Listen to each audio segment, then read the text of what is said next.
ऊंचाई पर वही पहुंचते हैं जो नहीं बदलाव लाने की सोच रखते हैं। बिना संघर्ष के कोई महान नहीं बनता। पत्थर पर जब तक चोट ना पड़े तब तक पत्थर भी भगवान नहीं बनता। राह संघर्ष की जो चलता है वही संसार को बदलता है। जिसने रातों में जंग जीती है सूर्य बनकर वही निकलता है। फर्क होता है खुदा और फकीर में, फर्क होता है किस्मत और लकीर में। अगर कुछ चाहो और ना मिले तो समझ लेना कि कुछ और अच्छा लिखा है तकदीर में। तो नमस्कार दोस्तों, स्वागत है आपका हमारे चैनल सिद्धार्थ इंस्पायर पर। आज हम आपको फिर सकारात्मक बात हो और सकारात्मक कहानियों के माध्यम से आपके जीवन में सुख समृद्धि को लेकर आए हैं। वीडियो के अंत तक अवश्य बने रहे। वीडियो को लाइक और चैनल को सब्सक्राइब कर दें। अपने प्रियजनों में साझा अवश्य कर देना। तो चलिए प्रारंभ करते हैं आज की कहानी जो आपको हमेशा मोटिवेट रखेंगी। क्या आप भी अपना माइंडसेट बदलना चाहते हैं? क्या आप भी दुनिया को बेहतर नजरिए से देखना चाहते हैं? क्या आप हमेशा तनाव, चिंता और गुस्सा महसूस करते हैं और इन सब से छुटकारा पाना चाहते हैं? अगर इनमें से किसी भी प्रश्न का उत्तर हाँ है तो आज की वीडियो आपके लिए बहुत ही महत्वपूर्ण साबित होने वाली है। अंत तक ध्यान से सुनिए। एक बार एक गुरु अपने शिष्यों को विचारों की शक्ति के ऊपर प्रवचन दे रहे थे। गुरु कह रहे थे कि अपने दुख के जड़ तक पहुंचे बिना उसे खत्म कर पाना असंभव है और इसके लिए सबसे पहले तो आपको अपनी सोच, चिंता और आत्मसंदेह को काबू में करना होगा। ध्यान रहे, आपकी सोच आपकी कल्पना से भी ज्यादा शक्तिशाली होती है और आपका मन आपकी असल खुशी का सबसे बड़ा दुश्मन होता है। ऐसे में जरूरत है आपको अपने सोच और विचारों को बदलने की। गुरु यह सब बोल ही रहे थे कि तभी एक शिष्य खड़ा हुआ और उसने गुरु से कहा, गुरुदेव, अगर दुख दर्द महसूस करने से बचने का तरीका है तो फिर दुनिया में इतने सारे लोग दुखी क्यों हैं? गुरु ने कहा, इसका कारण है दुखी रहने वाले लोगों का मन। जी हाँ, इस संसार के हर इंसान के दुख का कारण उसका मन है और जिसकी मानसिकता सही नहीं होती वह बाकी लोगों की तुलना में ज्यादा दुखी और चिंतित रहते हैं। अब यह आप पर निर्भर करता है कि आप अपने मन को अपना दोस्त बनाना चाहते हैं या फिर अपना दुश्मन। आप किस तरह किसी परिस्थिति का सामना करते हैं, यह सब आपकी आदत और मानसिकता पर निर्भर करता है। इस दुनिया के हर सवाल का जवाब आपके ही अंदर छुपा है। इसे आपको अपने आसपास के लोगों में ढूंढने की जरूरत नहीं है। दुख दो तरह के होते हैं, शारीरिक और भावनात्मक। शारीरिक समस्याओं से पूरी तरह से बच पाना तो असंभव है, क्योंकि किस समय आपके साथ क्या होने वाला है इसे आप नियंत्रित नहीं कर सकते हैं। लेकिन भावनात्मक दुखों से बचा जा सकता है, जो पूरे तरीके से इस बात पर निर्भर करता है कि आप अपने भावनात्मक दुखों की तरफ कैसी प्रतिक्रिया देते हैं। आप या तो उस दुख को हद से ज्यादा महसूस करेंगे या फिर उसके पार चले जाएंगे। चुनाव आपका है। संक्षिप्त में कहें तो आपके भावनात्मक दुख का कारण किसी घटना के प्रति आपकी प्रतिक्रिया पर निर्भर करता है। आपके भावनात्मक दुखों की शुरुआत तब होती है जब आप एक नकारात्मक स्थिति को अपने दिमाग में लंबे समय तक बैठा के रखते हैं। यानी वास्तविक दुनिया में वह परेशानी उतनी बड़ी नहीं होती है जितना बड़ा आप उसे ज्यादा सोचकर बना देते हैं। हर इंसान के जीवन में हर दिन बहुत सी बुरी चीजें घटित होती हैं, जिनका कुछ लोगों पर बहुत थोड़ा असर होता है, जबकि कुछ लोग बहुत उदास और तनावग्रस्त हो जाते हैं। यहाँ पर एक बात जान लीजिए कि हर घटना के बाद अच्छा महसूस करने और दुखी होने के बीच का फर्क इस बात पर निर्भर करता है कि आप उस परिस्थिति को कैसे संभालते हैं। अगर आपने जान लिया कि मन कैसे काम करता है तो आप यह भी जान जाएंगे कि आप खुशी पाने के लिए इसका इस्तेमाल कैसे कर सकते हैं और इस तरह आप अपने भावनात्मक दुखों से हमेशा हमेशा के लिए छुटकारा पा सकते हैं। शिष्यों ने गुरु से अगला प्रश्न किया, गुरुदेव, इंसान के दुख का असल कारण क्या है? गुरु ने उत्तर देते हुए कहा, हमारे विचार बहुत शक्तिशाली होते हैं, इतने कि वह हमारी किसी भी सोच को वास्तविकता में बदल सकते हैं। दुनिया में ज्यादातर लोग खुद को और अपनी किस्मत को कोसते हैं कि आखिर वो इतने गरीब, बीमार और दुखी क्यों हैं, जबकि वह यह भूल जाते हैं कि वो आज जैसे भी हैं उनके खुद के बीते हुए कल के विचारों की वजह से हैं। पहले तो यह जानना जरूरी है कि नकारात्मक विचार वाले लोग होते कैसे हैं। असल में उनका जीवन निरर्थक होता है। वो हमेशा गुस्सा, डर, चिंता और अविश्वास में जीते हैं, जिसकी वजह से वो अक्सर अजीबोगरीब स्थिति में फंसकर गलत फैसले ले लेते हैं। इसके विपरीत सकारात्मक विचार वाले लोग खुशी, प्रेम, समृद्धि, सुख और सफलता को अपनी ओर आकर्षित करते हैं। उन्हें देखकर ऐसा लगता है जैसे सब कुछ उनके नियंत्रण में है। हाँ, निश्चित रूप से उनके जीवन में भी उतार चढ़ाव आते हैं, लेकिन वो फिर भी हर मिलने वाली चीज के प्रति शुक्रगुजार रहते हैं। अब जैसे दो लोगों की परिस्थितियां एक जैसी होते हुए भी वो अलग अलग महसूस करते हैं। जैसे एक व्यक्ति इस बात के लिए शुक्रगुजार हो सकता है कि उसके पास रहने के लिए एक घर है, वहीं दूसरा इस बात को लेकर दुखी हो सकता है कि उसका घर उतना बड़ा नहीं है जितना वो चाहता था। मतलब साफ है कि हमारी खुशी और दुख सीधे तौर पर हमारी सोच और नजरिया पर निर्भर करता है। हकीकत और उसके प्रति हमारा नजरिया दो अलग अलग चीजें होती हैं। बाहरी हकीकत सबके लिए एक होती है, जबकि इसके बारे में अलग अलग इंसान का नजरिया अलग अलग हो सकता है। चलो इसे एक उदाहरण से समझते हैं। एक नौजवान भिक्षु को ध्यान करते समय एकाग्रचित्त होने में परेशानी होती थी। हर बार ध्यान करते समय किसी न किसी कारण से उसका ध्यान भटक जाता था और वह काफी क्रोधित और निराश हो जाता था। शांति की तलाश में उसने एक दिन एक झील के बीचों बीच नाव में बैठकर ध्यान करने का निश्चय किया। पहले 2 दिन तो भिक्षु को बहुत सुकून मिला। ध्यान करते समय उसका मन बिल्कुल शांत और एकाग्र था। लेकिन तीसरे दिन उसकी शांति तब भंग हो गई जब ध्यान करते समय एक दूसरी नाव उसकी नाव से आकर टकरा गई। उसने गुस्से से अपनी आंखें खोली, लेकिन सामने उसका गुस्सा देखने के लिए कोई था ही नहीं, क्योंकि दूसरी नाव तो खाली थी जो हवा के वेग और लहरों के कारण भिक्षु की नाव से आकर टकरा गई थी। अब वह शर्मिंदा हो गया और उसका क्रोध भी शांत हो गया, क्योंकि उस जगह पर उसका गुस्सा देखने वाला ही कोई नहीं था।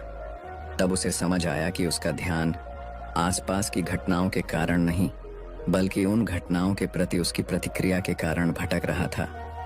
उसके हद से ज्यादा सोचने की वजह से भटक रहा था। आपके साथ जो कुछ भी घटित होता है वह कभी आपके दुख का असल कारण नहीं बनता, बल्कि आप उस घटना के बारे में कैसा सोचते हैं, कैसी प्रतिक्रिया देते हैं, वो आपके सुख और दुख को तय करता है। हमारी सोच हमारी भावनाओं को नियंत्रित करती है। अगर हम नकारात्मक सोचेंगे तो हमें बुरा लगेगा, और अगर हम सकारात्मक सोचेंगे तो हमें अच्छा महसूस होगा। आप अपने दुख, दर्द या तकलीफ का दोष अपने आसपास की घटनाओं और लोगों को नहीं दे सकते हैं। बस यही जीवन के उतार चढ़ाव, हार गए और सुख दुख का सार है। अपने जीवन को मुश्किल बनाने वाले आप खुद ही हैं। क्या आपने कभी सोचा है कि बुरे और नकारात्मक विचारों के बिना आपका जीवन कैसा होता? मैं बताता हूं, बुरे विचारों के बिना आप ज्यादा अच्छा और सुकून भरा जीवन जीते। चिंता और दुख आपसे दूर हो जाते और आप हमेशा प्रसन्न रहते। ध्यान रहे, कोई भी घटना या परिस्थिति आपको दुख नहीं पहुंचा सकती। बस आपकी सोच ही आपके दुख का असल कारण होती है। शिष्यों ने गुरु से अगला प्रश्न किया। एक शिष्य ने पूछा, गुरुदेव, हम ज्यादा खुश और आजाद कैसे महसूस कर सकते हैं? गुरु ने कहा, हमारे दिमाग में एक दिन में लगभग 60,000 विचार आते हैं, जिनमें से लगभग 6,000 विचार तो अपने आसपास के लोगों को प्रतिक्रिया देने की वजह से आते हैं, और इन 6,000 में से भी लगभग 90% विचार नकारात्मक होते हैं। ऐसा इसलिए नहीं होता क्योंकि हमें नकारात्मक सोचने में मजा आता है, बल्कि ऐसा इसलिए होता है क्योंकि यह विचार हमें जिंदा रहने में मदद करते हैं। हजारों लाखों सालों तक इंसान गुफाओं और जंगलों में रहा है, ऐसी स्थिति में रहा है जहां उसके लिए कहीं से भी खतरा आ सकता था। कोई भी अनजान घटना या छोटी सी भी गलती उसकी जान ले सकती थी। इसीलिए समय के साथ इंसान के अवचेतन मन ने एक आदत विकसित कर ली, जिसे नकारात्मक पूर्वाग्रह कहा जाता है। इस आदत के अनुसार इंसान का दिमाग किसी भी चीज या घटना का नकारात्मक पक्ष सबसे पहले देखता है, ताकि वह खुद को आने वाले खतरे से बचा सके। हजारों सालों से यह नकारात्मक पूर्वाग्रह इंसानों के जिंदा रहने और फलने फूलने में मददगार भी साबित होता रहा है। इसीलिए हमारे अंदर करो या मरो वाला स्वभाव सक्रिय रहता है। लेकिन आज के समय में यह नकारात्मक पूर्वाग्रह ज्यादा कारगर नहीं है, क्योंकि अब हम ऐसी दुनिया में नहीं रहते हैं जहां जिंदा रहने के लिए अब हमें संघर्ष करना पड़े। लेकिन फिर भी हमारे दिमाग का नकारात्मक पूर्वाग्रह वाला नियम हमें नकारात्मक पक्ष पर ध्यान देने के लिए मजबूर करता है और हमें खुश होने से भी रोकता है। अब समय आ गया है अपने नकारात्मक विचारों को छोड़कर दिमाग को आराम देने का। माना कि इंसानों के नकारात्मक पूर्वाग्रह वाले स्वभाव ने उन्हें सालों तक जिंदा रखा है, लेकिन अब अपने दिमाग को खुशी हासिल करने में अपनी मदद करने दीजिए। और यही वह समय है जहां आपकी चेतना जागृत होकर आपको बेहतर और पूर्ण महसूस करने में आपकी मदद करती है। इसी के जरिए अपने विचार और भावनाओं के प्रति ज्यादा जागरूक होकर दुनिया को बेहतर नजरिए से देखने का मौका मिलता है। बहुत ज्यादा सोचना भी इंसान के लिए घातक साबित हो सकता है। यह सिर्फ आपकी चिंता और निराशा को बढ़ाकर आपको नकारात्मक सोच की ओर धकेलता है और आप सुरक्षात्मक स्थिति में चले जाते हैं। इससे बचने के लिए आपको अपना हर क्षण खुशी से जीना चाहिए और थोड़ी देर के लिए सब कुछ भूलकर सिर्फ अपनी चेतना का उपयोग करना चाहिए। इस तरह आप खुश और आज़ाद महसूस करेंगे। तो फिर आज इसी क्षण से यह सोचना बंद कीजिए कि चीज़ कैसी होनी चाहिए और यह देखना शुरू कीजिए कि वह वाकई में क्या हो सकती है। शिष्यों ने गुरु से अगला प्रश्न किया, सोच और विचार में क्या अंतर है? गुरु ने कहा, सबसे पहले तो आपके लिए विचार और सोच के बीच के फर्क को समझना बेहद जरूरी है। विचार इस ब्रह्मांड की रचना है जो कि हमारे पास जन्म से ही होते हैं और इन्हें बनाने के लिए हमें किसी बाहरी ताकत या शक्ति की जरूरत नहीं होती है। हमारे मन में हर दिन हजारों विचार आते हैं जिनमें ज्यादातर समय हमारा कोई नियंत्रण नहीं होता है। और दूसरी चीज है हमारी सोच, जिसका मतलब है अपने विचारों के साथ सक्रियता से जुड़ जाना। सोच के साथ आपके पास दो विकल्प होते हैं कि आप किसी भी विचार को या तो जाने दे सकते हैं या फिर उस विचार के साथ जुड़कर उसके बारे में और सोच सकते हैं। विचार के काम करने का तरीका यह है कि यह किसी भी पल बिना किसी शक्ति और कोशिश के हमारे मन में आ जाते हैं। लेकिन सोचने की प्रक्रिया उस पल से शुरू होती है जब हम अपने विचार के साथ जुड़ जाते हैं। विचार आना कोई समस्या की बात नहीं है, यह तो प्राकृतिक है। समस्या तो तब शुरू होती है जब आप इसके बारे में ज्यादा सोचना शुरू करते हैं। किसी भी चीज या स्थिति के बारे में आपके विचार कैसे हैं, उसी से आपकी भावनाएं बनती हैं। विचार और सोच तो संबंधित लेकिन पूरी तरह से दो अलग चीज हैं। इसीलिए अपनी भावनाओं के लिए अपने विचारों को दोष देना बंद कीजिए और अपनी सोच पर ध्यान दीजिए। यह मान लीजिए कि आप अपने विचारों को तो नहीं रोक सकते हैं, लेकिन अपने सोच को जरूर बदल सकते हैं। अच्छे विचारों के बारे में सोचिए और याद रखिए कि आप किसी ऐसी चीज को लेकर दुखी नहीं हो सकते हैं जिसके बारे में आप सोचते नहीं हैं। शिष्यों का गुरु से अगला प्रश्न हमारी सोच हमारी भावनाओं पर कैसे असर डालती है और इसे रोकने के लिए हम क्या कर सकते हैं? गुरु ने कहा, नकारात्मक भावनाएं आम तौर पर तब पैदा होती हैं जब आप किसी चीज के बारे में बहुत ज्यादा सोचते हैं। हाँ, कभी कभी यह आपकी सुरक्षा के लिए भी हो सकता है, जैसे रात में बाहर जाते समय डर महसूस होना, लेकिन ज्यादातर समय यह आपको तनाव और चिंतित ही महसूस करवाते हैं। जब आप किसी बुरी चीज या बुरी घटना के बारे में सोचते हैं, सिर्फ तभी आपको बुरा लगता है। आप जैसा सोचते हैं वैसा ही महसूस भी करते हैं। ज्यादातर लोगों के दिमाग में यह भ्रांति है कि नकारात्मक सोच से दूर रहने से सब कुछ ठीक हो जाता है। वह मानते हैं कि जितने सकारात्मक विचार सोचेंगे उतने खुश रहेंगे, लेकिन ऐसा सोचना पूरी तरह से सही नहीं है। असल में अच्छा और खुश महसूस करने की चाबी है कुछ भी नहीं सोचना। आपको शायद विश्वास नहीं हो रहा होगा, तो आइए इसे एक छोटे से प्रयोग से समझते हैं। आप सब जरा अपने जीवन के सबसे खुशहाल पलों के बारे में सोचिए। अब उस समय अपने दिमाग में चल रहे किसी विचार को याद करने की कोशिश कीजिए। क्या आप उन्हें याद कर पा रहे हैं? मैं बताता हूँ, नहीं कर पा रहे होंगे। आपको याद ही नहीं होगा कि आप उस क्षण क्या सोच रहे थे, क्योंकि उस समय आपके दिमाग में कुछ भी नहीं चल रहा था। आप बिल्कुल भी नहीं सोच रहे थे, आप बस उस पल को जी भर के जी रहे थे। बात स्पष्ट है कि जब आप सोचना बंद कर देते हैं तो आप बस खुश रहते हैं, आप दोबारा से जी उठते हैं। इसीलिए याद रहे कि आपके दुखों की जड़ मन या नकारात्मक मानसिकता नहीं, बल्कि आपकी सोच है। आज अभी इसी क्षण से किसी चीज या परिस्थिति को अपने अनुसार बदलने की तनावग्रस्त प्रक्रिया से अपने दिमाग को आजाद कीजिए और जो जैसा है उसे वैसा ही स्वीकार कीजिए।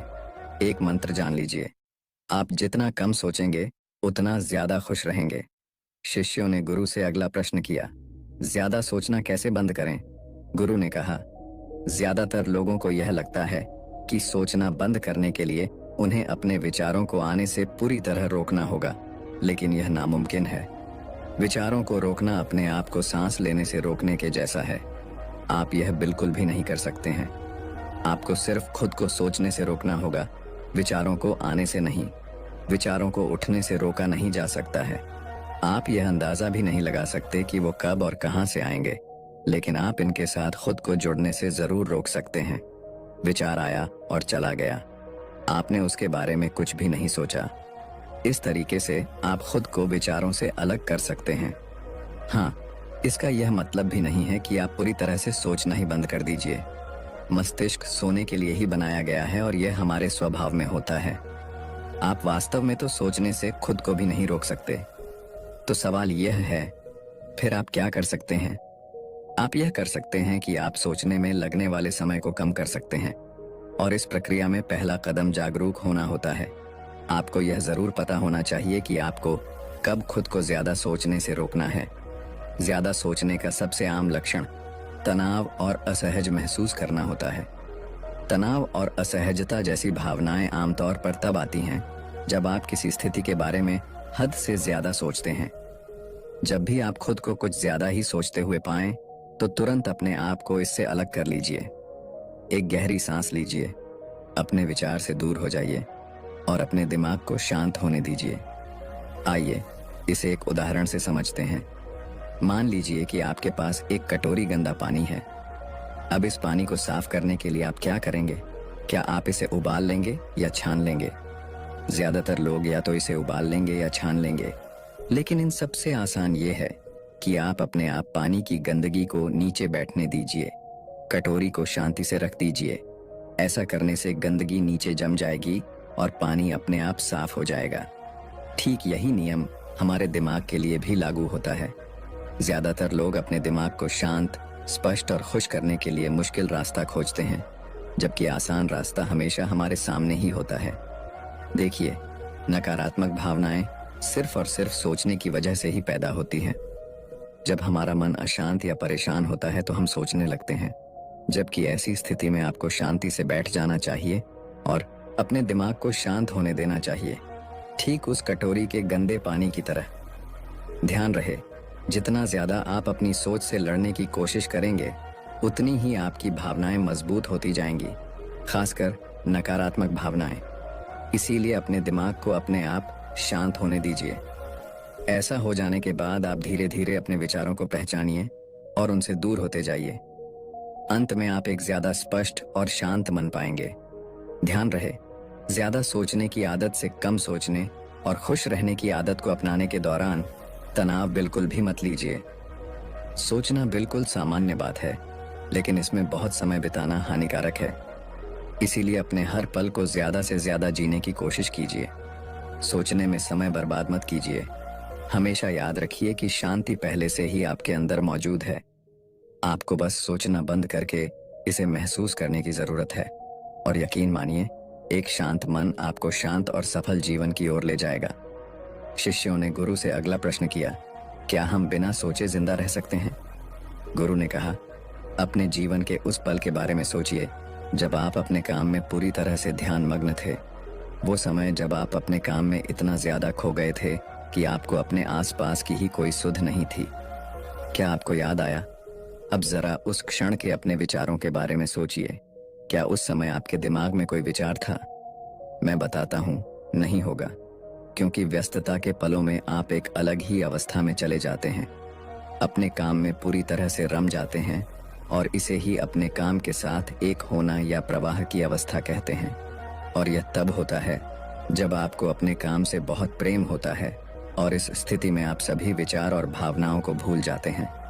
जब कोई इंसान प्रवाह की अवस्था में होता है, तब उस इंसान का ध्यान इतना गहरा होता है, यानी कि वो इंसान अपने काम में इतना मग्न होता है कि उस इंसान के दिमाग में उसकी उपस्थिति ही खत्म हो जाती है, यानी कि उन्हें खुद की मौजूदगी का भी पता नहीं रहता। इस अवस्था में ना तो आपको भूख लगेगी, ना ही प्यास, ना ही गर्मी और ना ही सर्दी।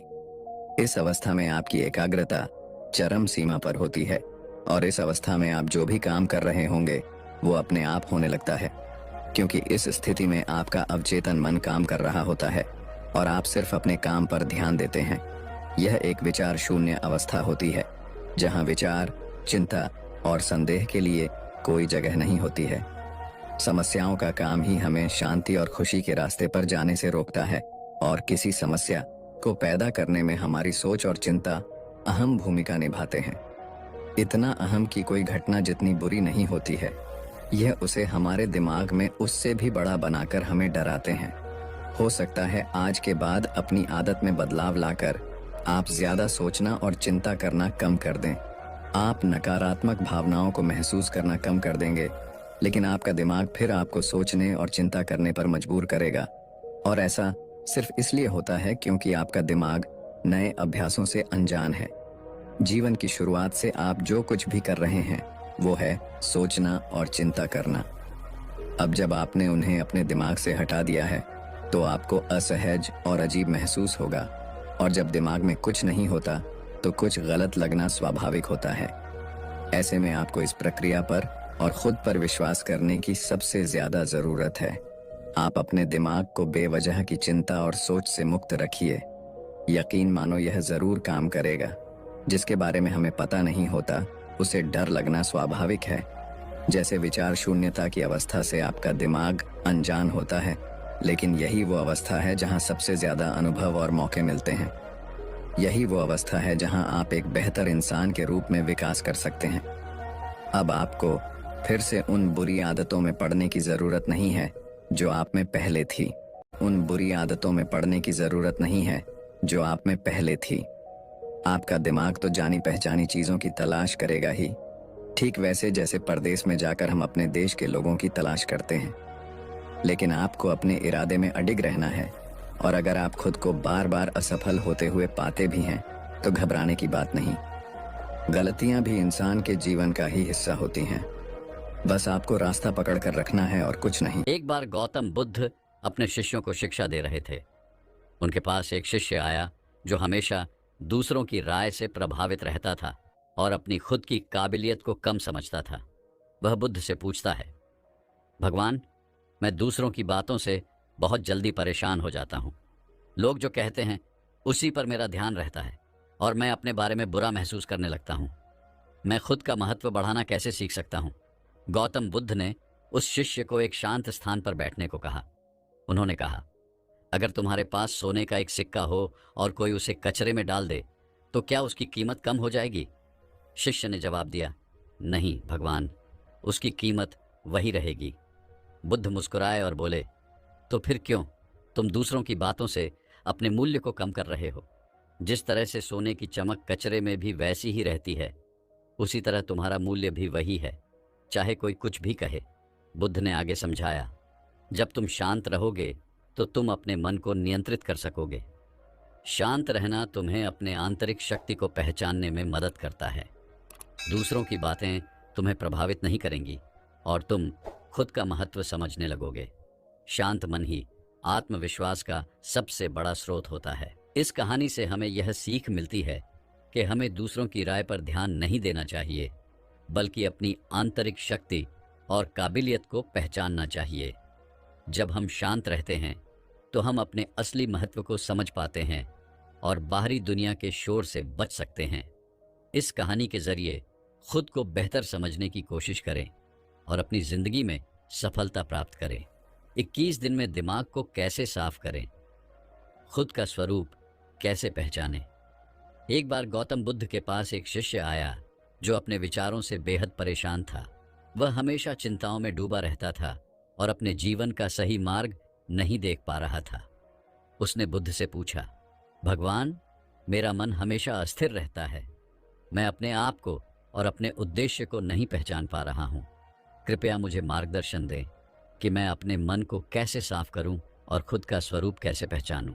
गौतम बुद्ध ने मुस्कुराते हुए उस शिष्य से कहा, तुम्हारा मन एक बाग की तरह है।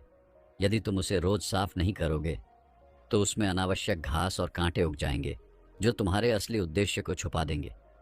मन को साफ करने के लिए अनुशासन और निरंतर अभ्यास की आवश्यकता होती है।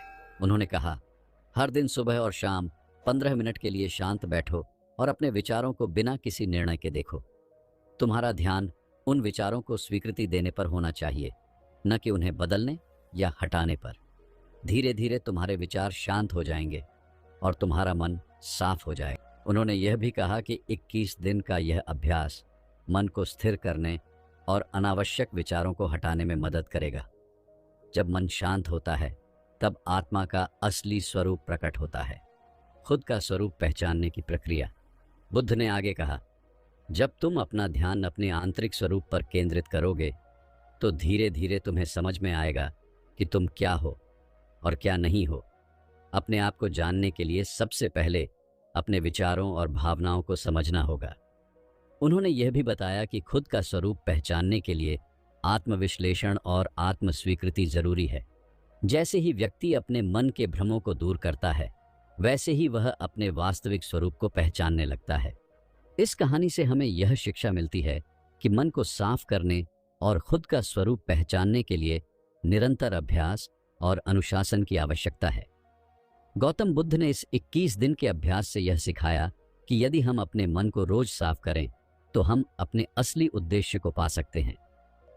दोस्तों, बहुत समय पहले की बात है। एक नगर में एक युवक रहता था जो बहुत परेशान रहता था। वह हमेशा किसी ना किसी कार्य को लेकर संकल्प किया करता और अधिकांश ही उसका संकल्प टूट जाया करता, जिस कारण वह बहुत परेशान रहने लगा था। एक दिन खुद से परेशान होकर नौजवान युवक अपनी हथेली जोत के ऊपर करके खड़ा हो गया। जोत की लौ सीधा उसके हाथों में लग रही थी, जिस कारण उसके हाथों में अत्यधिक पीड़ा हो रही थी। लेकिन फिर भी वह अपनी हथेली वहां से हटा नहीं रहा था। वह अपनी संकल्प शक्ति को मजबूत करना चाहता था। जब भी वह कोई संकल्प लेता था तो कुछ ही समय बाद उसका वह संकल्प टूट जाता था, जिसके कारण उसके मन को बहुत पीड़ा पहुंचती थी, बहुत तकलीफ होती थी। इसलिए उसने आज यह निश्चय कर लिया था कि चाहे कुछ भी क्यों ना हो जाए, इस बार वह जो संकल्प लेगा उसे वह किसी भी कीमत पर पूरा करके ही दम लेगा। और इसीलिए उसने अपने संकल्प को मजबूत करने के लिए ही अपनी हथेली उस जोत के ऊपर रख रखी थी। देखते ही देखते उसके हाथों का मांस अब फटने लगा था, लेकिन फिर भी वह नौजवान युवक अपनी हथेली उस जोत पर से हटा नहीं रहा था। इतनी पीड़ा के बावजूद भी वह बार बार मन में अपना संकल्प दोहरा रहा था, ताकि उसका संकल्प उसके अंतर्मन तक उतर सके और वह अपने संकल्प को पूरा करने में अपना 100% दे सके और उसे किसी भी कीमत पर पूरा कर सके। और इसी दौरान वहां पर एक गुरु आ पहुंचे और उन्होंने जब यह दृश्य देखा तो उन्होंने जल्दी से उस युवक का हाथ वहां से हटा दिया और डांटते हुए उस युवक से कहते हैं, तुम कहीं पागल तो नहीं हो गए? आखिर ऐसा करके तुम्हें क्या मिलेगा? इस पर वह नौजवान युवक उन गुरु को समझाते हुए कहता है, हे गुरुवर, जब भी मैं कोई संकल्प लेता हूं तो मेरा संकल्प टूट जाता है और इसी कारण आज मैंने निश्चय किया था कि मैं अपनी संकल्प शक्ति को मजबूत करके ही रहूंगा। इस पर वह गुरु उस युवक को जवाब देते हुए कहते हैं, भंते, अपने साथ हिंसा करके तुम अपने संकल्प को कैसे मजबूत कर सकते हो? यह तो सरासर पागलपन है।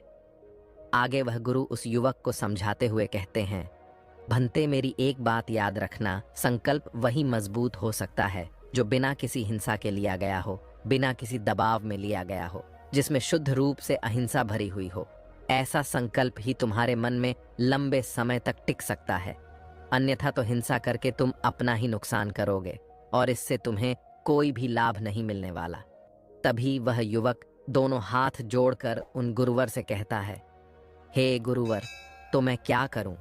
मैं किस प्रकार अपनी संकल्प शक्ति को मजबूत करूं? मुझे तो कुछ भी समझ नहीं आ रहा। मैंने आज तक जब भी संकल्प लिए, मेरा हर एक संकल्प टूटता चला गया, जिस कारण मैं बहुत परेशान हो चुका हूँ। मैं चाहकर भी किसी कार्य को पूरा नहीं कर पाता।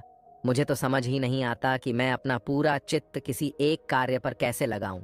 जब भी मैं कोई का शुरू करता हूँ तो शुरुआत में तो मेरे भीतर बहुत जोश होता है, बहुत उत्साह होता है, लेकिन कुछ ही समय बाद मेरी एकाग्रता पूरी तरह से नष्ट हो जाती है। मुझे समझ नहीं आता कि लंबे समय तक अपने लक्ष्य पर एकाग्र कैसे बना रहा हूँ। पता नहीं मेरे अंदर ऐसी क्या कमी है जिस कारण मैं अपने लक्ष्य तक पहुंच ही नहीं पाता। अब तो मैं बहुत परेशान हो चुका हूँ। मुझे समझ ही नहीं आ रहा कि मैं क्या करूं। कभी कभी तो मैं खुद को ही कोसता हूँ, खुद से ही नाराज हो जाता हूँ और खुद को ही तरह तरह के अपशब्द भी कहता हूँ। और ऐसी स्थिति में मेरा दिमाग भी काम करना छोड़ देता है। ऐसी स्थिति में मुझे समझ नहीं आता कि आखिर मैं अपनी संकल्प शक्ति को किस प्रकार मजबूत करूं। मेरे सारे मित्र देखते ही देखते कामयाबी हासिल कर चुके हैं, जिन्हें देखकर मेरे घर वाले भी रोज मुझे ताना मारते हैं, तरह तरह की बातें सुनाते हैं। वो कहते हैं, बाहर निकल और जा, देख तेरे मित्र कहां से कहां पहुंच गए और तू है कि तू तो नकारा निकला, तुझसे कुछ नहीं हो सकता। ना तो तू कामयाब बन सकता है और ना ही तू कोई काम ढंग से कर सकता है। तेरा तो कुछ भी नहीं हो सकता। अपने घर वालों की यह सारी बातें सुन सुनकर मैं बहुत तंग आ चुका हूं और अब तो मुझे भी लगने लगा है कि मेरे घर वाले शायद सही ही कहते हैं कि मैं अपने जीवन में अब कभी कामयाब नहीं हो पाऊंगा। अगर मैं अपने चित्त को एकाग्र करना नहीं सीख पाया तो शायद मैं ऐसे ही मृत्यु को प्राप्त कर लूंगा। आधा अधूरा बिना अपने लक्ष्य को प्राप्त किए मेरा जीवन यम ही समाप्त हो जाएगा। क्या आप मुझे इस समस्या का कोई समाधान बता सकते हैं? क्या आपके पास इस समस्या का कोई उपाय है? इस पर वह गुरुवर उस नौजवान युवक का कंधा सहला हुए कहते हैं, भंते, जो अपने को समझ लेते हैं वह अपने मन को एकाग्र करने में भी सफल हो पाते हैं। उनका दिमाग किसी एक कार्य पर लंबे समय तक टिक पाता है। अपनी बात आगे बढ़ाते हुए वह गुरुवर उस युवक से कहते हैं, भंते, तुम्हारी परेशानी सुनकर मुझे जो उपाय समझ में आ रहा है वह मैं तुम्हें बताना चाहता हूँ। और आज मैं तुम्हें ऐसी 10 सीख देना चाहता हूँ जिससे कोई भी इंसान अपने मन को एकाग्र करना सीख सकता है। और जैसा कि तुमने कहा कि मन को एकाग्र करना इतना आसान नहीं, किंतु निरंतर अभ्यास से और कड़ी मेहनत से तुम यह मुमकिन कर सकते हो। लेकिन मेरी एक बात और याद रखना कि इन्हें अपने जीवन में उतारने के लिए तुम्हें कुछ नियमों का भी पालन करना होगा। यदि तुम उन नियमों का पालन नहीं करोगे तो तुम कितनी भी कड़ी मेहनत क्यों ना कर लो, तुम निरंतर अभ्यास ही क्यों ना कर लो, लेकिन तुम अपने मन को एकाग्र करना नहीं सीख पाओगे।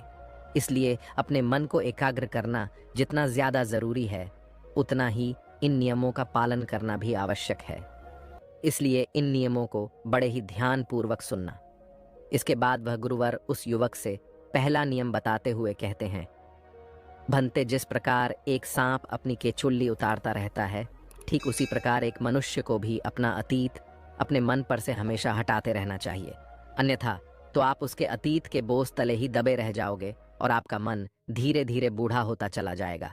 तुम्हारे अतीत की असफलताएं, तुम्हारे पाप, तुम्हारे द्वेष, तुम्हारी जलन, तुम्हारे लालच, सब कुछ तुम्हारे अतीत में ही दफन है और वह तुम्हें कभी भी वहां से निकलने नहीं देना चाहते।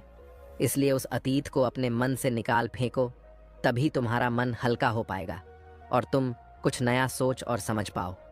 आगे वह गुरुवर दूसरा नियम बताते हुए कहते हैं, तुम्हारा शरीर ही तुम्हारी सबसे बड़ी संपत्ति है। अगर इस बात को तुम दिमाग में बैठा लोगे तो तुम अपने शरीर के साथ कभी भी खिलवाड़ नहीं करोगे। महात्मा बुद्ध के जीवन की एक अद्भुत घटना के बारे में वह गुरुवर बताते हुए कहते हैं, भंते, एक बार महात्मा बुद्ध जब ध्यान के प्रताप के लिए इधर उधर भटक रहे थे तो एक गुरु ने उन्हें उपवास करने की सलाह दी और महात्मा बुद्ध अपने गुरुओं की सभी बातों का पालन किया करते थे और जो भी बातें वह मानते थे उसे पूरे तन और मन से अपनाते थे। वह कभी भी कोई कार्य अधूरा नहीं करते थे, उसे पूरा करके ही दम लेते थे। इसीलिए उन्होंने उपवास के नियम को अपने जीवन का एक बहुत बड़ा हिस्सा बना लिया। लेकिन उपवास करते करते धीरे धीरे समय के साथ उनका शरीर बहुत कमजोर होने लगा था। उनकी अस्थियां साफ साफ नजर आने लगी थीं। उनका शरीर एकदम दुबला पतला सा हो गया था। और एक दिन जब बुद्ध नदी पर नहाने के लिए गए थे तो नहाते नहाते अचानक वह वहीं पर बेहोश हो गए और उन्हें इस अवस्था में एक स्त्री ने देखा। वह स्त्री नदी पर पानी भरने के लिए आई थी और जब उन्होंने महात्मा बुद्ध को इस हालत में देखा तो वह उन्हें किनारे पर लाई और उन्हें होश में लाकर वह उन्हें समझाते हुए कहती है, महाराज, जब आप यहाँ पर आए थे तो आपके चेहरे पर एक अलग ही तेज था, अलग ही प्रकाश था, एक गरिमा थी, एक राजकुमार जैसा चेहरा था।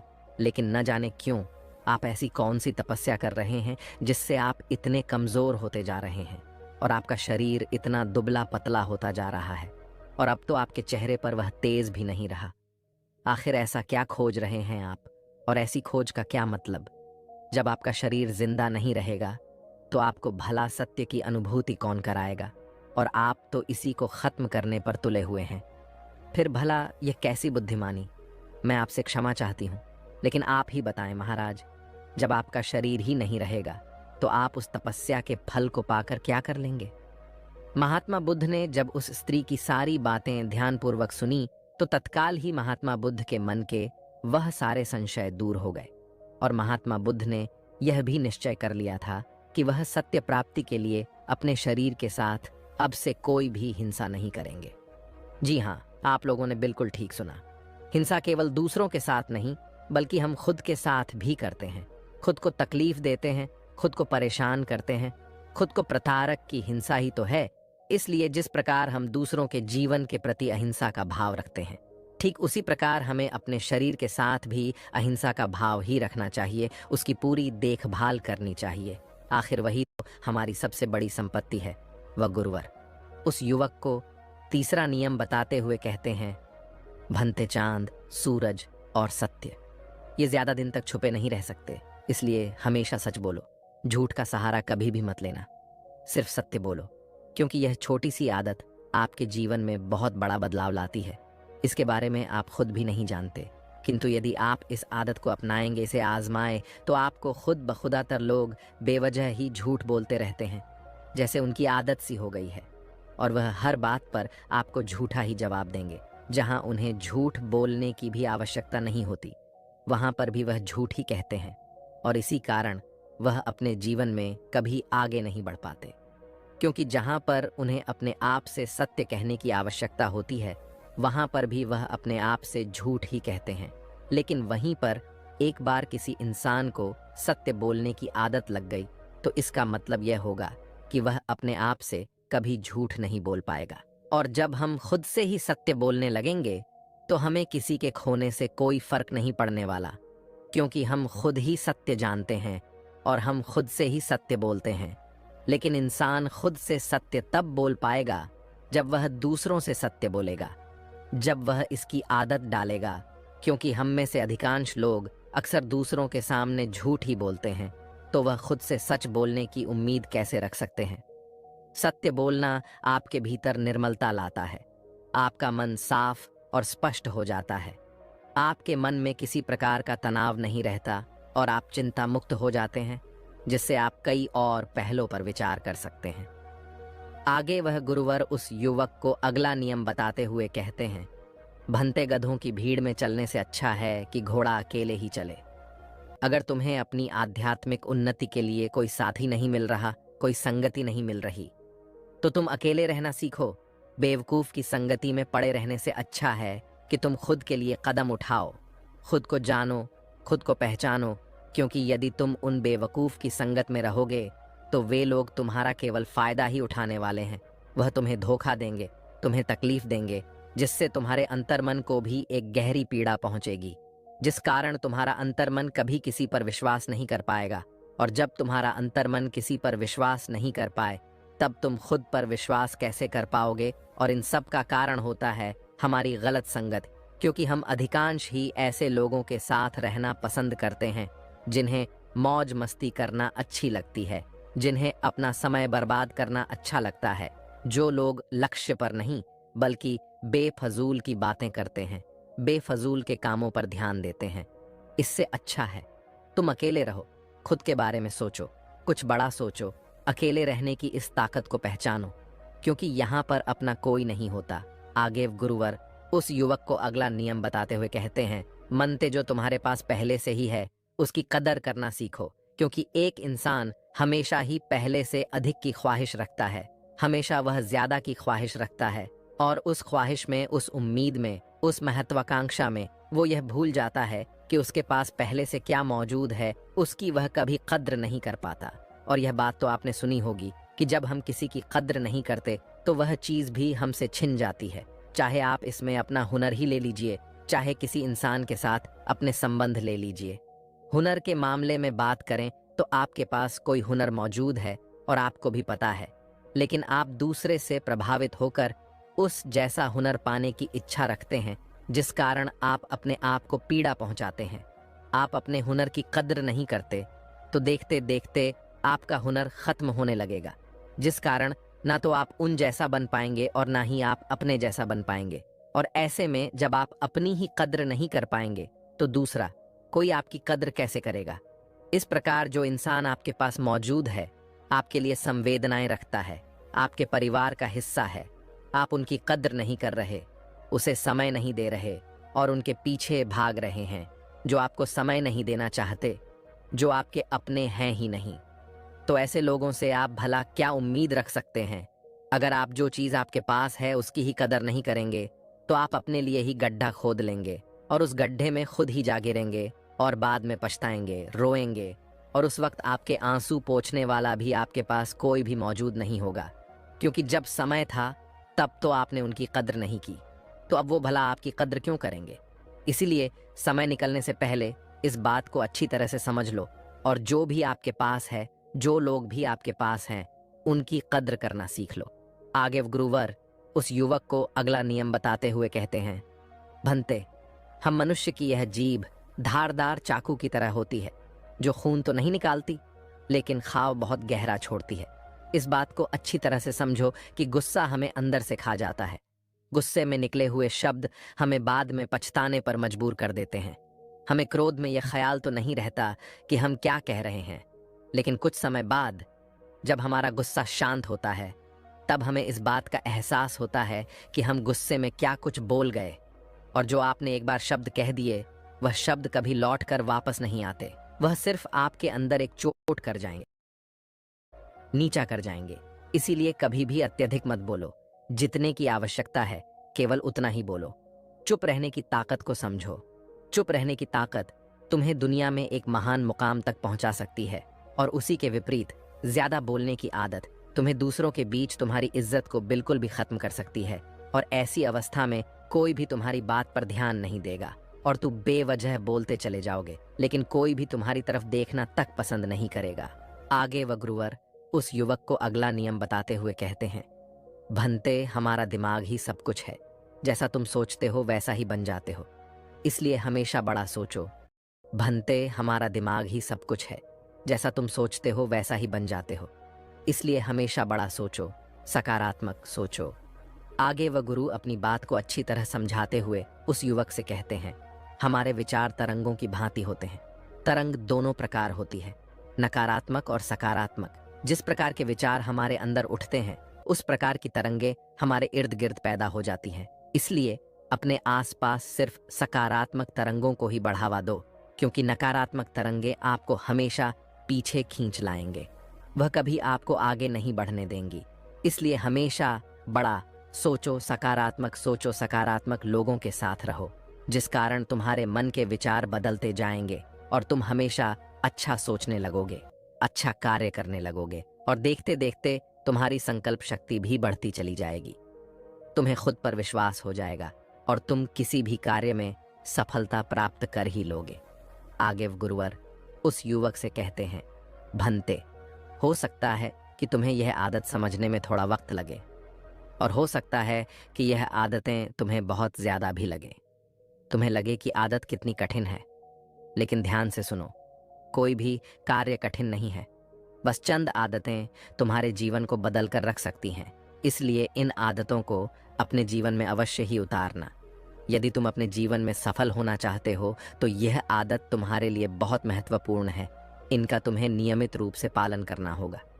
आगे वह गुरुवर उस युवक को सभी आदतें एक बार फिर से समझाते हुए कहते हैं, सबसे पहली आदत, जिस प्रकार सांप अपनी केंच उतारता हुआ आगे चलता चला जाता है, ठीक उसी प्रकार हमें भी अपने मन से अतीत के सारे दोष, सारे पाप, सारी तकलीफें, सारी समस्याएं अपने मन से निकालते हुए आगे बढ़ते जाना चाहिए, ताकि हम उस बोझ तले दबे ना, बल्कि हमारा मन हल्का होता जाए, हम अच्छी तरह से सोच विचार सके, हम अच्छी तरह से निर्णय ले सके।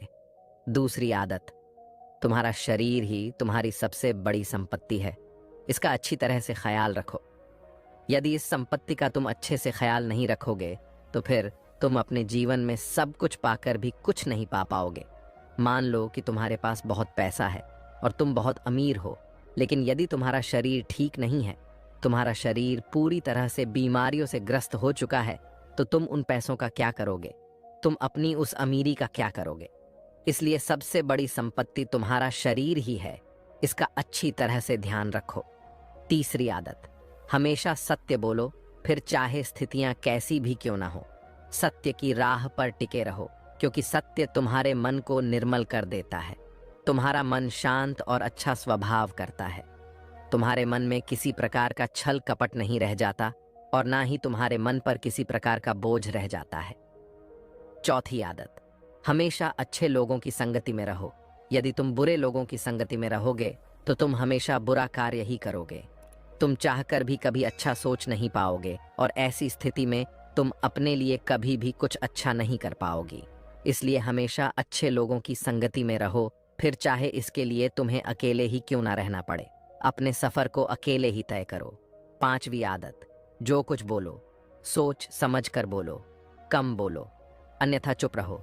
आपने देखा होगा कि कई लोग अधिकांश ही बेवजह की बातें करते रहते, जबकि उनकी बातों का कोई भी अर्थ नहीं होता, और कई लोग तो उनकी बातों पर ध्यान तक नहीं देते, क्योंकि वह अच्छी तरह से जानते हैं कि उसकी बातें सुनकर उन्हें कोई भी लाभ नहीं मिलने वाला। इसलिए बेवजह की बातें करने से अच्छा है कि आप कम बोले, जो बोले अच्छा बोले।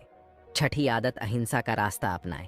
खुद के साथ कभी हिंसा नहीं करनी चाहिए, क्योंकि हम अधिकांश ही खुद को कोसते हैं, खुद को दोष देते हैं, खुद को ताड़ना देते हैं, तरह तरह की तकलीफें देते हैं, और ये सभी हिंसाएं हम अपने साथ ही करते हैं। हम अपने शरीर के साथ ही करते हैं, जिस कारण हमारा शरीर देखते ही देखते कमजोर होने लगता है, और इस बात का हमें तनिक भी एहसास नहीं होता। हमें तो लगता है कि हमें इस बीमारी ने घेर रखा है, किंतु आप यदि अपने विचारों पर ध्यान देंगे तो आप ये समझ जाएंगे कि अधिकांशतः आपके विचार ही आपके शरीर को कमजोर बनाने में आपकी सहायता कर रहे हैं। इसलिए अपने विचारों को मजबूत बनाएं, सकारात्मक सोचें, अच्छा सोचें, जिससे आपका शरीर भी मजबूत बनने लगेगा। सातवीं आदत, जो कुछ हम सोचते हैं आखिर हम वही बन जाते हैं। इसलिए हमेशा सकारात्मक सोचें, अच्छा सोचें, बड़ा सोचें। इतना कहकर वह गुरुवर उस युवक से कहते हैं, मनते, यदि तुमने यह 7 आदत अपने जीवन में उतार ली तो तुम पूरी तरह से बदल जाओगे। तुम्हारी एकाग्रता अपने आप ही बढ़ती चली जाएगी।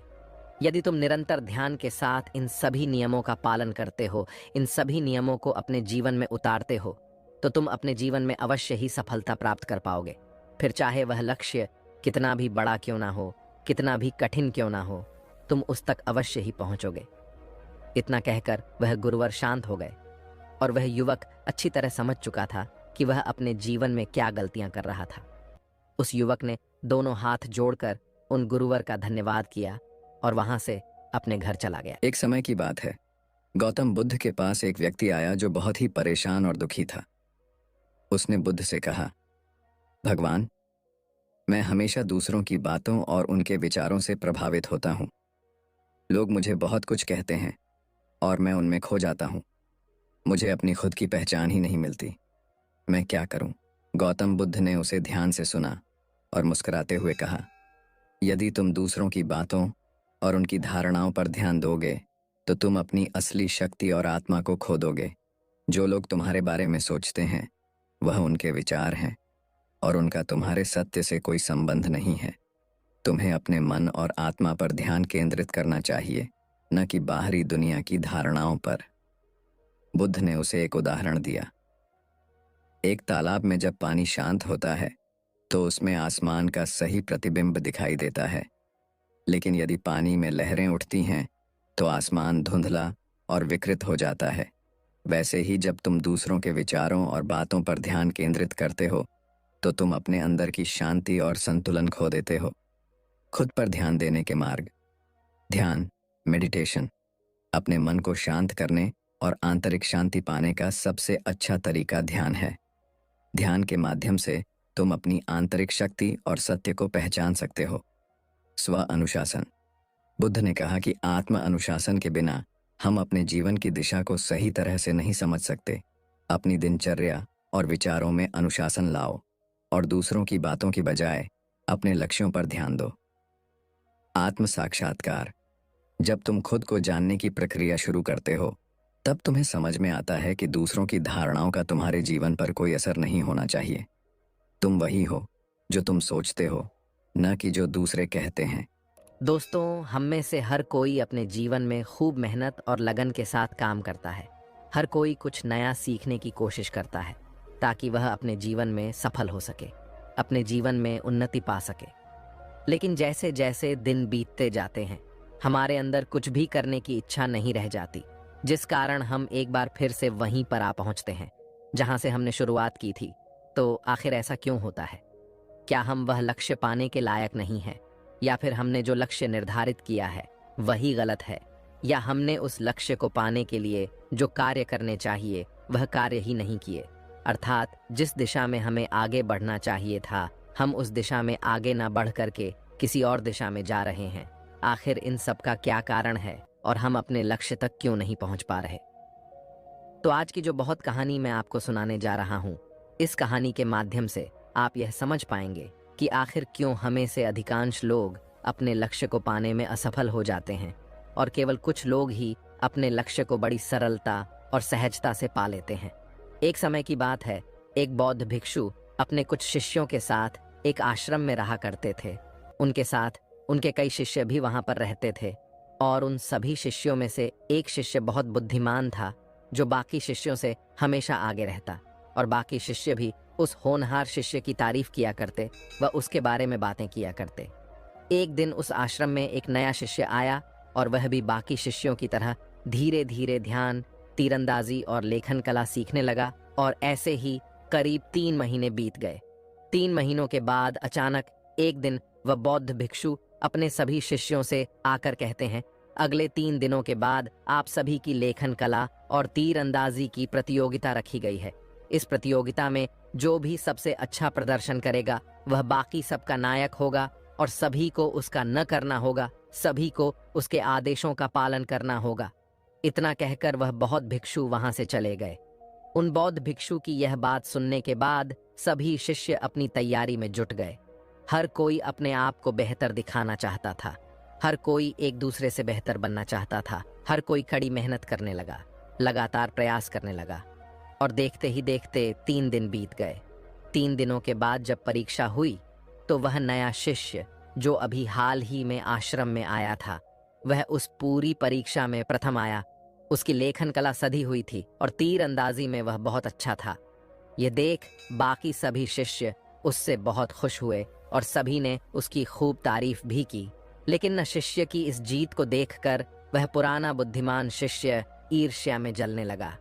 उसके मन में पैदा होने लगी और वह मन ही मन सोचने लगा, ये गुरुवर भी ना इस नए शिष्य पर कुछ ज्यादा ही ध्यान देते हैं, इसीलिए तो आज ही हम सबसे आगे निकल गया, वरना आज तो मैंने इसे हरा ही दिया था।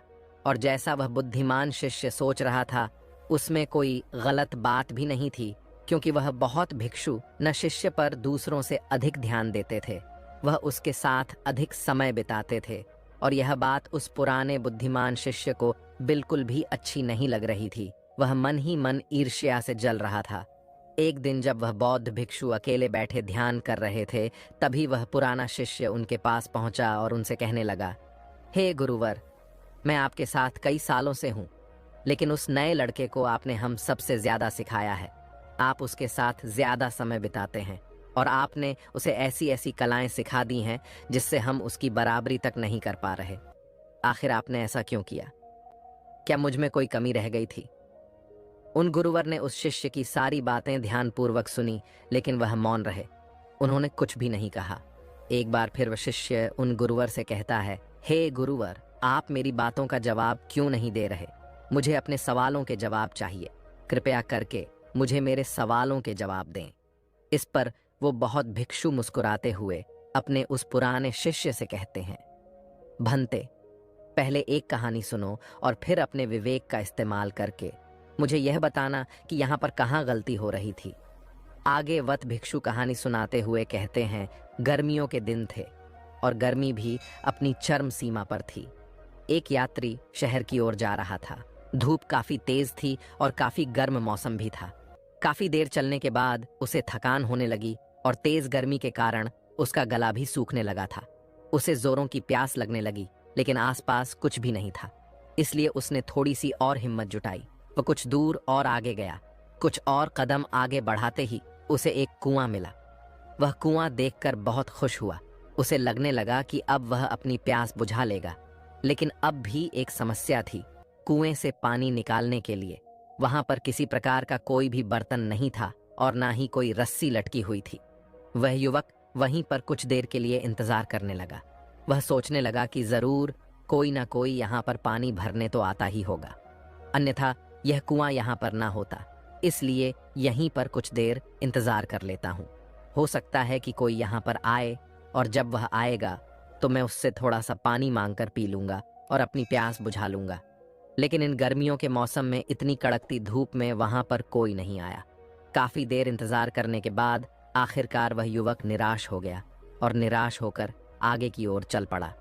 उसके शरीर में अब बिल्कुल भी जान नहीं बची थी, पर जैसे तैसे उसने हिम्मत की और लगातार आगे बढ़ता जा रहा था। कुछ मिनटों का सफर करने के बाद उसे रास्ते में एक और कुआं मिला और यहाँ पर भी कोई भी बर्तन नहीं था और ना ही कोई रस्सी लटकी हुई थी। उस युवक ने आसपास देखा, इधर उधर नजर घुमाई, लेकिन उसे कोई भी नहीं दिखा। वह युवक अब सोच में पड़ गया कि मैं क्या करूं? आखिर मैं इस कुएं से पानी कैसे निकालूं? मेरे पास तो कोई बर्तन भी नहीं है। आखिर मैं पानी कैसे पीऊं?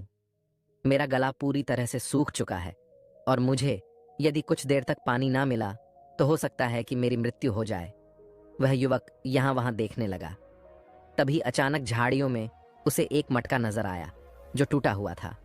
उस युवक ने तुरंत ही वह मटका उठाया और वह कुएं के पास आया और उस युवक ने देखा तो पानी अब भी काफी नीचे था। एक बार फिर उस युवक ने नजर दौड़ाई। यहाँ वहां देखा तो उसे पासी में लंबे लंबे घास नजर आए। उस युवक ने उन लंबी घास में से कुछ घास काट ली और उसकी रस्सी बनाकर कुएं से पानी निकाला और वह पानी पीकर तृप्त हो गया। उन गुरुवर ने इस कहानी को यहीं पर समाप्त किया और उसके बाद वह अपने उस शिष्य से कहते हैं, भंते, अब बताओ, युवक तो वही था और कुआं भी उसे मिल चुका था, लेकिन समस्या एक ही थी। दोनों ही कुएं पर बर्तन और रस्सी नहीं थी। फिर आखिर उस युवक ने दूसरे कुएं से पानी क्यों पिया? इस पर शिष्य जवाब देते हुए कहता है, हे गुरुवर, क्योंकि उसका गला सूख चुका था और उसे जोरों की प्यास लगी थी और उसे पानी पीने की तीव्र इच्छा जाग उठी थी। अगर वह पानी नहीं पीता तो उसकी जान भी जा सकती थी। इस पर वह बहुत भिक्षु अपने उस शिष्य से कहते हैं, बिल्कुल ठीक, वैसे ही नए शिष्य और बाकी सभी शिष्यों में इच्छा की तीव्रता का अंतर है। सबसे पहले तो तुम यह समझो कि जो भी इच्छाएं तुम्हारे अंतर्मन में बैठी हुई हैं, वही समय आने पर बाहर प्रकट होती हैं और वैसे ही तुम्हें परिणाम भी मिलते हैं। इस पर वो शिष्य उन गुरुवर की बात काटते हुए कहता है, हे गुरुवर, आखिर आप क्या कहना चाहते हैं? कहीं आपका अर्थ यह तो नहीं कि हमने मेहनत नहीं की? तभी वह गुरुवर मुस्कुराते हुए अपने उस शिष्य से कहते हैं, भंते, मेहनत तो हर कोई करता है, लेकिन हर किसी के अंतर की इच्छा अलग होती है। यहाँ पर हर कोई अलग अलग है। कोई दुख से बचने के लिए पढ़ रहा है, तो कोई दूसरों को दिखाने के लिए, तो कोई सच में बेहतर बनने के लिए। और जैसे उनके अंतर मन में इच्छाएं होती हैं, वैसे ही उन्हें परिणाम भी मिलते हैं। तुम्हारे अंतर मन में क्या चल रहा है और सच में तुम अपने भीतर से क्या चाहते हो, यह सब तुम अपने पिछले परिणामों से समझ सकते हो। पिछले परिणामों को देखकर यह जान सकते हो। इस पर वशिष्ठ उन गुरुवर से प्रश्न करते हुए कहता है, हे गुरुवर, आपके अनुसार इंसान को वही मिलता है जो वह अपने अंतर मन से चाहता है, लेकिन कभी कभी हमारे साथ ऐसा भी तो होता है कि हम चाहते कुछ और है और होता हमारे साथ कुछ और है, अर्थात हम जो नहीं चाहते वह हमारे साथ हो जाता है। ऐसा क्यों? शिष्य के इस प्रश्न का जवाब देते हुए वह गुरुवर उस शिष्य से कहते हैं, भंते, ऐसा हमारे मन में बैठी हुई उन विपरीत इच्छाओं के कारण होता है, जिसमें कुछ इच्छाएं हमें एक अलग दिशा में ले जाती हैं और वहीं पर कुछ इच्छाएं हमें दूसरी ओर खींचती हैं, जिस कारण हमारा मन विचलित होने लगता है और हम यह समझ नहीं पाते कि हम क्या करें, हम किस तरफ जाएं, हम कौन सा निर्णय लें। और जब हम थक हार कर कोई निर्णय नहीं ले पाते तो हम वहीं के वहीं रह जाते हैं। एक तरफ तुम तीर अंदाज बनना चाहते हो तो दूसरी तरफ तुम्हें लगता है कि इतनी अधिक मेहनत भला कौन करेगा। इससे अच्छा तो आराम है जिसमें आनंद आता है, सुख है। तो इसका अर्थ तो यही हुआ कि तुम भीतर से सुख चाहते हो, आराम चाहते हो। तो ऐसे में तुम भला एक सर्वश्रेष्ठ धनु उधर कैसे बन सकते हो? और तीसरी तरफ तुम्हें एक जगह ध्यान लगाना भी कठिन लगता है। ऐसे में पहली इच्छा का प्रभाव दोनों इच्छाओं को खत्म करता रहता है। और यही कारण है कि तुम एक बुद्धिमान शिष्य होते हुए भी तुम चाहते हुए भी ज्यादा नहीं सीख पाते। तभी वह शिष्य उन गुरुवर से एक और प्रश्न करते हुए कहता है, हे गुरुवर, आपने जो कुछ भी कहा वह बिल्कुल सत्य है और मैं यह भी अच्छी तरह से समझ चुका हूं कि अगर मुझे सीखना है तो मुझे अपने अंतर्मन में तीव्र इच्छा पैदा करनी होगी। लेकिन हम यह भी तो पढ़ते हैं कि हमको वैराग्य विकसित करना चाहिए, एक भिक्षु को इच्छा रहित होना चाहिए। तो ऐसे में हम अपने अंतर्मन में तीव्र इच्छा कैसे पैदा करें? क्योंकि यह दोनों ही बातें अलग अलग हैं, दोनों ही बातें बिल्कुल विपरीत है। ऐसे में हम इच्छा और आनंद दोनों कैसे प्राप्त कर सकते हैं? तभी गुरुवर मुस्कुराते हुए अपने उस शिष्य से कहते हैं, भंते, जब तुम्हारे मन में कोई इच्छा नहीं होती तो मन का अस्तित्व शून्य हो जाता है और इस पल में आनंद अनंत हो जाता है। और यही वह पल है जब पूरी कायनात तुम्हारे पीछे चलती है। लेकिन हर कोई आनंद की इस स्थिति तक पहुंच नहीं पाता, यह हर किसी के लिए संभव नहीं है। तभी वो शिष्य उन गुरुवर की बात काटते हुए कहता है, हे गुरुवर, ऐसी स्थिति में हमें क्या करना चाहिए? उस शिष्य के इस प्रश्न का जवाब देते हुए वह गुरुवर कहते हैं, भंते, तुम्हें बाकी इच्छाओं को भटकाव मानकर त्याग देना चाहिए और केवल एक ही इच्छा पर पूरा ध्यान केंद्रित करना चाहिए। क्योंकि एक इच्छा बहुत तीव्र होती है और इस तीव्रता में इंसान बहुत ऊपर उठ जाता है। यदि तुम्हारे भीतरी मन में कोई भी संदेह, कोई भी शंका या कोई भी संशय नहीं है, कोई भी रुकावट नहीं है, तो यह इच्छा पूरी होकर ही रहेगी। क्योंकि तुम जितनी इच्छाएं करोगे, इच्छाओं का स्तर उतना ही गहरा होता जाएगा और उतना ही वर्तमान में तुम्हें कम आनंद भी मिलेगा। और फिर तुम वर्तमान में अधिक समय के लिए रुक भी नहीं पाओगे, क्योंकि इसके लिए तुम्हारे पास रुकने का कोई कारण ही नहीं बचा।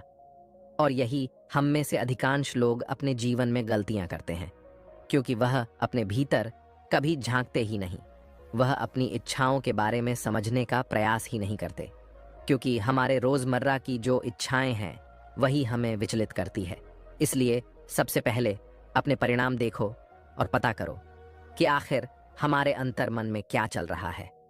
और यदि उन परिणामों को देखकर तुम्हें ऐसा प्रतीत होता है कि तुम एक ही जगह पर रुके हुए हो, तो इसका अर्थ यह हुआ कि तुम्हारे भीतर विरोधाभासी इच्छाएं चल रही हैं।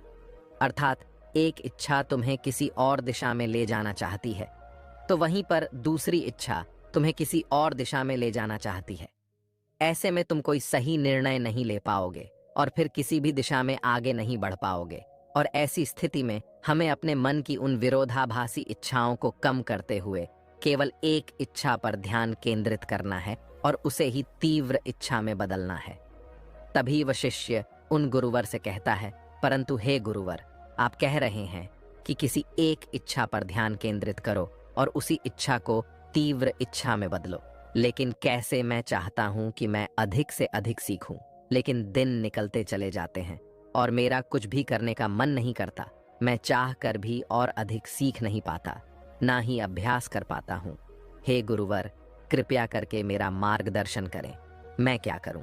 इस पर अब गुरुवर उस शिष्य से कहते हैं, इसका एक बड़ा ही सीधा और सरल सा कारण है, और वह यह है कि हम इंसानों को यह लगता है कि हमारे पास अभी बहुत समय है। आगे गुरुवर अपने उससे कहते हैं, भंते, ऐसा ही सवाल जब एक बौद्ध भिक्षु ने महात्मा बुद्ध से पूछा था कि मेरा ध्यान करने का मन नहीं करता, तब महात्मा बुद्ध ने उस भिक्षु को जवाब देते हुए कहा था, भंते, तुम्हारी सबसे बड़ी गलती यही है कि तुम्हें लगता है कि तुम्हारे पास बहुत समय है, और वास्तविकता तो यह है कि यह समय बिल्कुल भी मुफ्त है, लेकिन अमूल्य है। और समय का इस्तेमाल तो हम कर सकते हैं, लेकिन समय को इकट्ठा नहीं किया जा सकता। समय निकल जाने पर हमें अफसोस होता है, लेकिन हम समय रहते कोई कार्य नहीं करना चाहते। आगे वह बहुत भिक्षु अपने उस शिष्य को समझाते हुए कहते हैं, भंते, सबसे पहले तो तुम यह समझो कि तुम्हारे पास सीमित समय है इस सोच को अपने मस्तिष्क से निकाल दो कि तुम्हारे पास अभी बहुत समय है, क्योंकि यदि तुम केवल इस सोच पर निर्भर रहोगे तो तुम अपने जीवन में कभी भी आगे नहीं बढ़ पाओगे। और तुम्हें अब से इस सोच को अपनाना होगा कि तुम्हारे पास एक सीमित समय है और इसी समय में तुमको अपने अंतर्मन में झांकने की जरूरत है और इसे एक लक्ष्य पर लगाने की जरूरत है। इस पर वह शिष्य एक बार फिर उन गुरुवर से प्रश्न करते हुए कहता है, हे गुरुवर, आप कह रहे हैं कि हमें केवल एक इच्छा पर ध्यान केंद्रित करना चाहिए और उसी को तीव्र इच्छा में बदलना चाहिए। लेकिन मेरा प्रश्न यह है कि हम अपनी उस इच्छा को तीव्र ज्वल इच्छा में कैसे बदले? इसका जवाब देते हुए गुरुवर अपने उस शिष्य से कहते हैं, भंते, सबसे पहले तो तुम अपने आप को हर समय यह याद दिलाओ कि तुम्हारे पास एक सीमित समय है और तुम्हें इसी समय का इस्तेमाल करना है। और इसी समय का इस्तेमाल करके तुम्हें अपने अंतर्मन में झांकना होगा और अपने अंतर्मन को एक लक्ष्य देना होगा। और यदि इस दौरान अगर तुम्हारे मन में ऐसे विचार आए जैसे कि मैं कल कर लूंगा, अभी तो मेरे पास बहुत समय है, तो तुरंत ही सावधान हो जाओ, क्योंकि अंतर्मन के विचार कुछ और हैं जो तुम्हें वह कार्य करने से रोक रहे हैं जो तुम्हारी कार्य में बाधा डाल रहे हैं। और ऐसा इसलिए हो पाता है क्योंकि हम उन्हीं आदतों के गुलाम बन चुके हैं। इसलिए इस दौरान सबसे पहले शांत होकर बैठ जाओ और फिर आंखें बंद करके अपने लक्ष्य का चित्र देखो और अब खुद को इस लक्ष्य को पूरा करते हुए देखो कि किस तरह से बिना रुकावट के तुमने बड़ी ही सरलता और सहजता से अपने इस लक्ष्य को पूरा किया है। महसूस करो कि तुम इस लक्ष्य के साथ एक हो चुके हो। इसके लिए धन्यवाद। महसूस करो और देखो कि इस लक्ष्य के अलावा बाकी सारी इच्छाएं तुम्हारे जीवन में धुंधली सी हो गई हैं और देखते ही देखते वह तुम्हारे अंतर्मन में कहीं खो जा रही है। और अब सभी प्रकार की इच्छाओं से मुक्त होकर एक शांति महसूस करो, आनंद महसूस करो, और यही वर्तमान है। और इसी समय में आपको अपने लक्ष्य के लिए तीव्रता भी महसूस होगी। आप धन्यवाद महसूस कर सकते हैं क्योंकि अब आप अपने लक्ष्य के साथ एक हो चुके हैं। हर दिन सुबह उठकर और रात को सोने से पहले अपने लक्ष्य का चित्र अवश्य देखें। उस चित्र में यह देखें कि किस तरह से आप अपने अपने लक्ष्य को बड़ी आसानी और सरलता से आपने उस लक्ष्य को प्राप्त कर लिया है और आप बहुत खुश हैं। ये महसूस करो। चित्र देखने के बाद 5 मिनट तक शांत होकर बैठ जाओ। इस तरह से तुम अपने अंतर मन में एक तीव्र इच्छा पैदा कर पाओगे और उस तीव्र इच्छा के प्रति तुम हमेशा तत्पर रह पाओगे। और इतने सहज तरीके होने के बाद भी लोग इन कामों को टालते रहते हैं क्योंकि उन्हें लगता है कि उनके पास बहुत समय है और यही एक सोच उन्हें अपने लक्ष्य तक कभी पहुंचने नहीं देती। वह उन्हें कभी भी आगे नहीं बढ़ने देती। इसलिए महात्मा बुद्ध हम सबको यह याद दिलाते हैं कि आपकी सबसे बड़ी गलती यही है कि आपको लगता है कि आपके पास समय है, लेकिन इस भाग दौड़ के जीवन में आपको पता भी नहीं चलेगा कि शुभ अवसर आपके हाथों से कब निकल गया। आगे वह शिष्य उन गुरुवर से एक और प्रश्न करते हुए कहता है, हे गुरुवर, मैं यह तो अच्छी तरह से समझ गया कि मैं अपने अंतर्मन में एक तीव्र इच्छा कैसे पैदा करूं, लेकिन अब भी मेरे मन में एक प्रश्न शेष रह गया है और वह यह है कि मैं अपने अथ मन में बैठी हुई उन अन्य इच्छाओं को कैसे हटाऊं, मैं उनसे कैसे मुक्त हो। इसका जवाब देते हुए भगुर वह अपने उस शिष्य से कहते हैं, भंते, इसके लिए तुम अभ्यास करो। तुम्हें पता भी नहीं है कि तुम्हारे भीतर कौन कौन सी इच्छाएं चल रही हैं, लेकिन जब तुम एक ही दिशा में चलो तो कुछ अंतर्मन की इच्छाएं डर, आलस और संदेह का रूप लेकर प्रकट होंगी और यही वह समय होगा जब तुम्हें डट कर इनका सामना करना होगा। अर्थात तुम्हें इन सभी का त्याग करना होगा और अपना पूरा ध्यान केवल अपनी एक इच्छा पर बनाए रखना होगा। और यही वह तरीका है जिससे तुम बड़े से बड़ा लक्ष्य भी आसानी से हासिल कर सकते हो। इतना कहकर वह बहुभिक्षु शांत हो गए और शिष्य के भी सभी सवालों के जवाब उसे मिल चुके थे। वह अब बहुत प्रसन्न था और वह उन गुरु को प्रणाम करके वापस अपनी कुटिया में लौट जाता है और ध्यान करने लग जाता है। दोस्तों, अगर आप भी अपने जीवन में कोई बड़ा लक्ष्य हासिल करना चाहते हैं तो आपको भी अपने अंतर्मन में बैठी हुई उन सभी इच्छाओं का त्याग करना ही होगा जो आपके लक्ष्य के विरोध जाती हैं, अर्थात जो आपको अलग दिशा में ले जा रही हैं। आपको तो केवल एक लक्ष्य चुनना है, एक इच्छा चुननी है और उसे तीव्र इच्छा में परिवर्तित करना है। उसके बाद आप स्वयं ही अपने लक्ष्य की ओर आगे बढ़ते चले जाएंगे। आपको केवल अपनी दिशा पर ध्यान देना है और उसमें आगे बढ़ते चले जाना है। नमो बुद्धाय।